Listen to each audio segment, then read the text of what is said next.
Ahoj. Ahoj. Mama. Ahoj. Daj potom. Tomu říkám vhodné zařízení pro papoušku. Daj mi.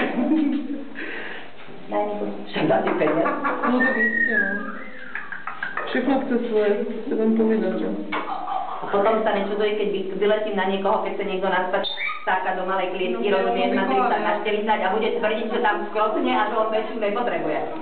To ale říkám, pamatuješ si to video, jak tam lítají na začátku ty papoušci, tak na něho reagovat, teda, že to je krásný video. Áno, lebo ja som ho nedopozerala totiž celé. Ja som si pustila len začiatok a hovorím, a potom si ho dopozerám, keď budem mať čas celé. A potom tam jsou záběry těch špinavé sklece, v tom se normálně mě v první chvíli napadlo, že tam říkám, takhle vypadá chov místo, já znám. Viktoria, kusneš ma do nohy zabiedňa. Ahoj. Ahoj. Ahoj.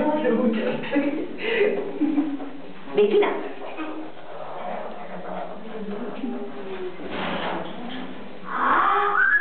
Ono ľubí už chodiť po nohách.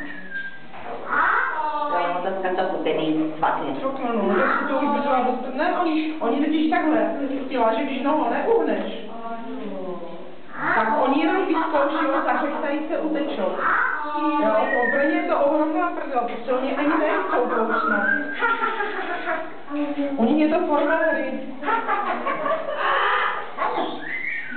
A Zuzana sa vôbec nemá sem tendencie, jak sedí? Zuzana? Veverka? Tam sedia. Tešila na babuchov? Nejaká je smutná. Ja ju nepoznám, neviem.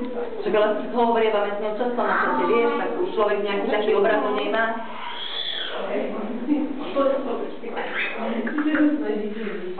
Denisa si to nepotrebuje užívať, lebo Denisa, keď si sem dojde sama, tak ona si to užije sama, vieš? To je Denny. Denny, no? Denny je něco, jo. To mám trošku ještě chaos. Parabetu jsem poznala podle té fotky, jak jsi poslala sama. Denny sama.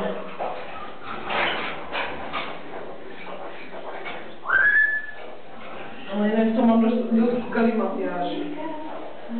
Viktoria, ja sa už opustila. No. No?